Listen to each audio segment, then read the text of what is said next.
October 7-ന് ശേഷം സമാനതകളില്ലാത്ത ക്രൂരതയാണ് ഗസയിൽ ഇസ്രായേൽ നടത്തുന്നത്. നിരവധി പേരാണ് ഇതുവരെ കൊല്ലപ്പെട്ടത്. പലരും ഗുരുതരാവസ്ഥയിൽ ചികിത്സ ലഭ്യമല്ലാതെ വേദന കടിച്ചമർത്തി കഴിയുന്നു. ഓരോ ദിവസവും ഗസയിൽ നിന്ന് ഇസ്രായേലിന്റെ ക്രൂരമുഖങ്ങളാണ് തെളിഞ്ഞു വരുന്നത്. ഗസയിൽ നിന്ന് പിടികൂടിയ സ്ത്രീകളെയും പെൺകുട്ടികളെയും ഇസ്രായേൽ സൈനികർ നഗ്നരാക്കുകയും ബലാത്സംഗം ചെയ്യുകയും ചെയ്യുന്നതായി റിപ്പോർട്ടുകൾ പുറത്തുവന്നു. ഐക്യരാഷ്ട്രസഭയുടെ വിദഗ്ധ സംഘമാണ് ഇതു സംബന്ധിച്ച റിപ്പോർട്ട് നൽകുന്നത്. സ്ത്രീകളെയും കുട്ടികളെയും അവർ അഭയം തേടിയ സ്ഥലങ്ങളിലോ പലായനം ചെയ്യുമ്പോഴോ ബോധപൂർവം ആക്രമിക്കുകയും നിയമവിരുദ്ധമായി കൊല്ലുകയും ചെയ്യുന്നതിൻ്റെ റിപ്പോർട്ടുകൾ തങ്ങളെ ഞെട്ടിച്ചുവെന്ന് UN കീഴിലെ മനുഷ്യാവകാശ കൗൺസിലിൻ്റെ പ്രത്യേക നടപടിക്രമങ്ങളിലെ അംഗങ്ങൾ പറയുന്നു. മഴയിലും തണുപ്പിലുമെല്ലാം ഭക്ഷണം പോലും നൽകാതെ പലരെയും തടവിൽ പാർപ്പിച്ചിരിക്കുകയാണ്. ഗസയിലെ സ്ത്രീകളും പെൺകുട്ടികളും മനുഷ്യത്വരഹിതവും അപമാനകരവുമായ പെരുമാറ്റത്തിന് വിധേയമാകുന്നു. ഭക്ഷണം, മരുന്ന്, സാനിറ്ററി പാഡുകൾ എന്നിവ നിഷേധിക്കുകയും ഇവരെ കഠിനമായി മർദ്ദിക്കുകയും ചെയ്യുന്നുണ്ട്. തടവിൽ കഴിയുന്ന ഫലസ്തീനിയൻ സ്ത്രീകളും പെൺകുട്ടികളും പലതരത്തിലുള്ള ലൈംഗിക അതിക്രമങ്ങൾക്ക് വിധേയരായി. ഇസ്രായേൽ സൈന്യത്തിലെ പുരുഷ ഉദ്യോഗസ്ഥർ നഗ്നരാക്കി തിരച്ചിൽ നടത്തുന്നത് പോലെയുള്ള സംഭവങ്ങൾ ഏറെ വിഷമിപ്പിക്കുന്നതാണ്. കൂടാതെ ബലാത്സംഗം ചെയ്യുമെന്നും ലൈംഗികാതിക്രമം നടത്തുമെന്നും ഭീഷണിപ്പെടുത്തുന്നതായും റിപ്പോർട്ടുണ്ട്.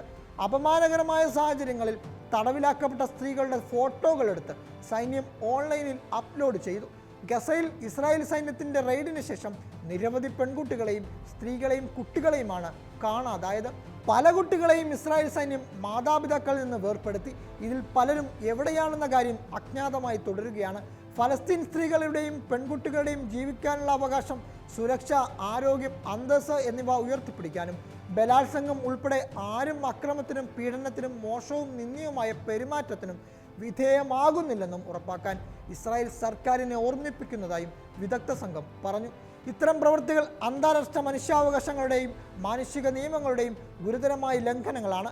അന്താരാഷ്ട്ര ക്രിമിനൽ നിയമത്തിന് കീഴിലുള്ള ഈ ഗുരുതരമായ കുറ്റകൃത്യങ്ങൾ റോം നിയമപ്രകാരം വിചാരണ ചെയ്യണമെന്നും വിദഗ്ധ സംഘം അഭിപ്രായപ്പെട്ടു.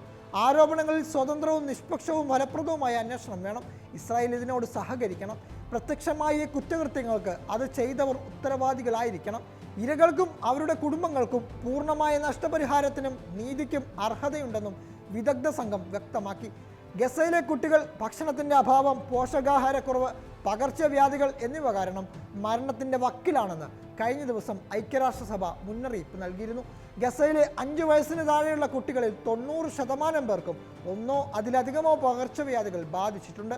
തെക്കൻ ഗസയിൽ 2 വയസ്സിന് താഴെയുള്ള കുട്ടികളിൽ 5% പേരും പോഷകാഹാരക്കുറവുള്ളവരാണ്. യുദ്ധത്തിന് മുമ്പ് ഗസയിലെ 5 വയസ്സിന് താഴെയുള്ള കുട്ടികളിൽ 0.8% പേർക്ക് മാത്രമാണ് പോഷകാഹാരക്കുറവ് ഉണ്ടായിരുന്നതെന്നും വിവിധ UN ഏജൻസികൾ വ്യക്തമാക്കുന്നു.